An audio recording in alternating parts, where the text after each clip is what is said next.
Maintenant, revenons à la question sur la présence du président honoraire à Goma. Je me pose la question si je dois parler à l'affirmatif ou au conditionnel. Parce que je connais les fils de Musée, je connais l'ancien président pour avoir travaillé avec lui. Je suis en train de me poser la question si c'est une silhouette qu'on aurait aperçue à Goma ou alors c'est la même personne que je connais. Parce qu'en fait, la personne que je connais n'aurait pas dû se retrouver à Goma. Au regard de toute la lutte qu'il a menée, parce que j'en suis témoin. Dans les 30 ans d'instabilité de la RDC, il a quand même 18 ans dans lesquels il a subi en fait la pression rwandaise. Quand vous prenez la guerre qui a éclaté le 2 août, j'étais à Goma, 1998.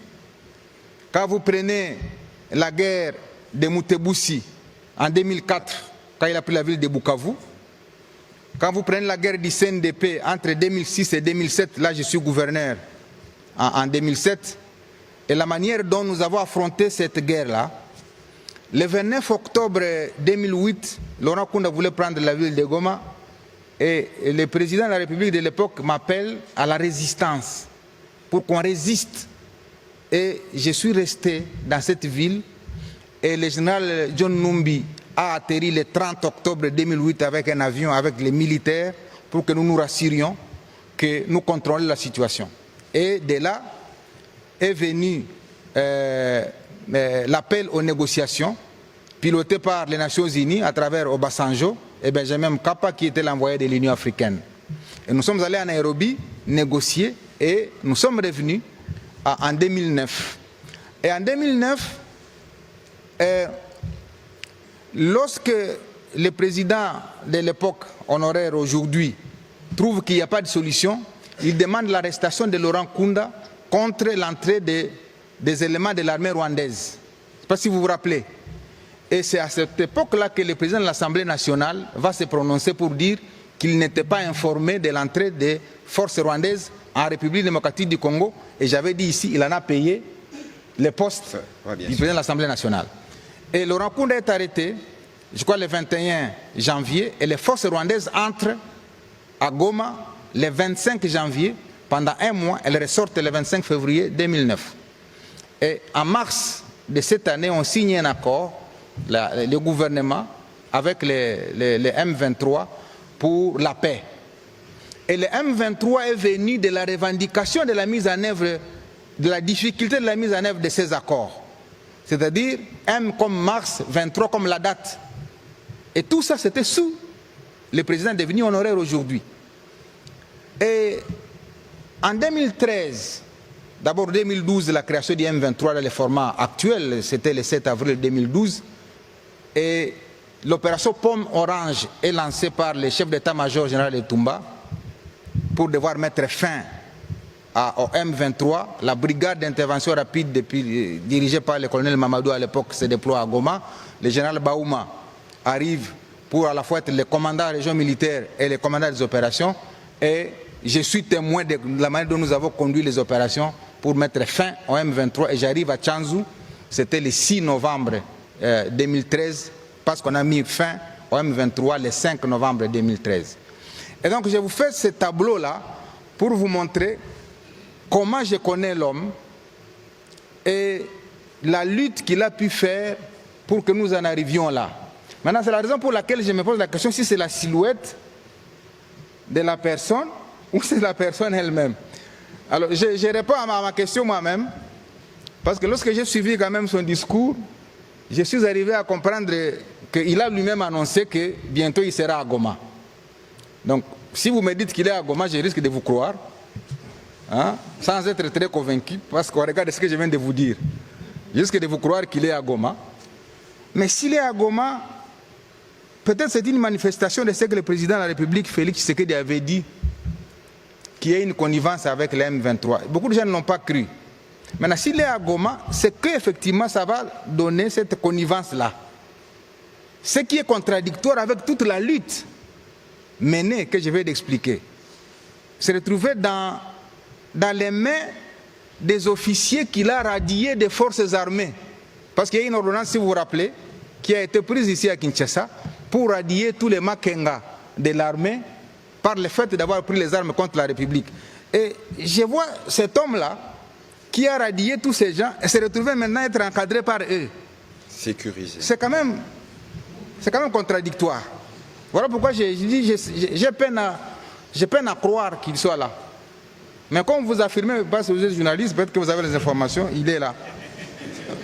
Et donc, s'il est alors là, ça veut dire qu'il va porter tous les déboires. Et ça, c'est grave. Les massacres de Kishiche, les massacres de Bunagana, les massacres de Tamugenga, les massacres de Kichanga, les massacres de Sake, les massacres de Nyabiondo, tout ça, toutes les tueries de Goma, avec le nombre de morts, 10 000 morts à Goma, à Bukavu, toutes les violations. Et donc vraiment, cette personne-là accepte de porter tous ces chapeaux-là à son actif. C'est ça mon interrogation. C'est pourquoi j'ai dit, je ne sais pas si c'est la personne que je connais. Mais comme vous avez dit qu'il est là, donc je crois qu'il est là. Alors, s'il est donc là, je vous prends au mot, s'il est donc là, je demande à la population congolaise vraiment, et particulièrement celle du Nord Kivu, j'en appelle à la mobilisation générale. Ce n'est pas possible que cela soit vrai. Ce n'est pas possible que la personne contre laquelle le président s'est battu, à savoir Paul Kagame, que ce soit chez lui où il est passé pour entrer dans la ville de Goma. J'ai peine à vous croire. Donc, j'en appelle à la mobilisation générale. Les enfants de Goma, les enfants de Massissi, les enfants de Nyiragongo, les enfants de Lubero, les enfants de Beni, ce n'est pas possible. C'est ce qu'on apprend dans les médias. Mais je vais croire lorsque je vais voir les images. Lorsque je vois les images, je vais finalement croire. Mais je sais qu'il y aura beaucoup de questions, mais votre question là, elle va être rappelée plusieurs fois. Mais je suis en train d'écrire ici aussi les 12 points que je peux partager avec vous. 12 questions. Parce qu'il a parlé en 12 questions, je ne sais pas si je vais me rappeler des 12 questions. Alors, comme je continue à douter qu'il soit là, j'ai 12 questions aussi. Parce que quand j'ai suivi là, il a parlé en 12 points. Laissez-moi voir si je peux trouver un exercice de parler aussi en 12 questions. Monsieur le porte-parole. Première question. Est-ce le fils de son père, le président Laurent Désiré Kabila, assassiné en 2001 par la mafia rwandaise, qui est entré à Goma, capitale du Nord Kivu, sous contrôle des mêmes Rwandais? Ça, c'est la première question. Faites parvenir ces questions aux journalistes qui sont à Goma. Deuxième question. Est-ce le fils de Musée qui a relancé le dialogue de Sun City en 2002 et qui a ramené les rebelles près de lui en acceptant la formule 1+4? Amenez cette deuxième question à Goma. Troisième question. Est-ce le fils de Laurent Désiré Kabila qui a affronté et vaincu l'insurrection de Gilles Moutebousi et de Laurent Kunda en 2004 à Bukavu? Quatrième question. Est-ce le fils de Musée qui, à mon avènement à la tête de la province du Nord Kivu, comme premier gouverneur élu, a piloté les opérations contre Laurent Kunda? Cinquième question. Est-ce encore lui qui m'a demandé de résister, je l'ai dit, lorsque le 29 octobre 2008, le CNDP était à la porte de Goma? Sixième question.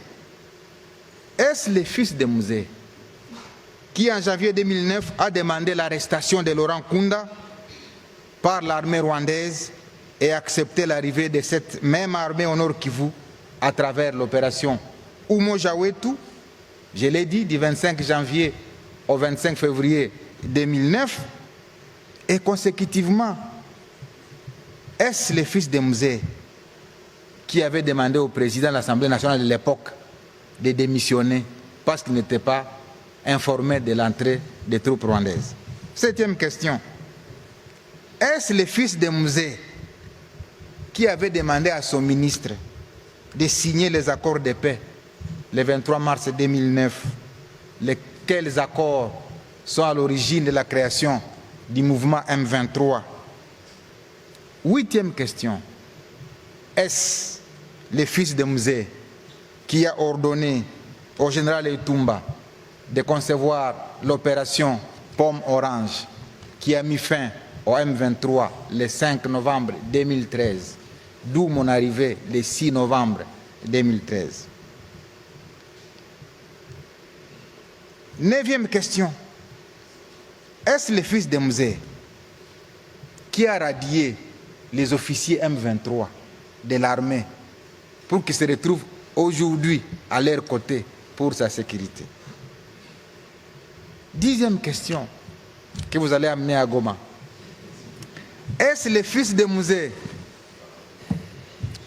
qui, voulant rester au pouvoir, a inventé le terme glissement, mais finalement a accepté de céder le pouvoir en 2019, ouvrant ainsi le pays à ce qu'on a appelé la passation civilisée, la première alternance? Est-ce que vraiment c'est celui-là qui se retrouve à Goma? 11e et avant-dernière, parce que je vais parler en 12 points aussi, 12 questions. Est-ce le président honoraire qui a été salué à travers le monde pour son sens élevé des meilleurs élèves de la démocratie, malgré son jeune âge et son passé militaire, ce qui pouvait nourrir en lui l'ambition de se comporter comme ses voisins qui ont plus de 30 ans au pouvoir? Et 12, enfin, est-ce que c'est cet homme, jadis considéré comme grand esprit, qui se trouve réellement aux côtés de ces bourreaux d'hier, les bourreaux de la population, qu'il a dirigé pendant 18 ans, avec plus de 5 millions de déplacés et de réfugiés victimes de la barbarie du M23? Est-ce encore lui qui a pleuré le colonel Mamadou? Est-ce encore lui qui a pleuré le général Baouma? Non. Est-ce encore lui qui se souvient qu'il y a eu 10 000 morts à Goma, qu'il y a eu 5 000 morts à Bukavu? Est-ce encore lui? Voilà les 12 questions que je vous prie de ramener à Goma pour voir s'il y est, d'y répondre, et alors je reviendrai pour parler davantage sur ce plateau.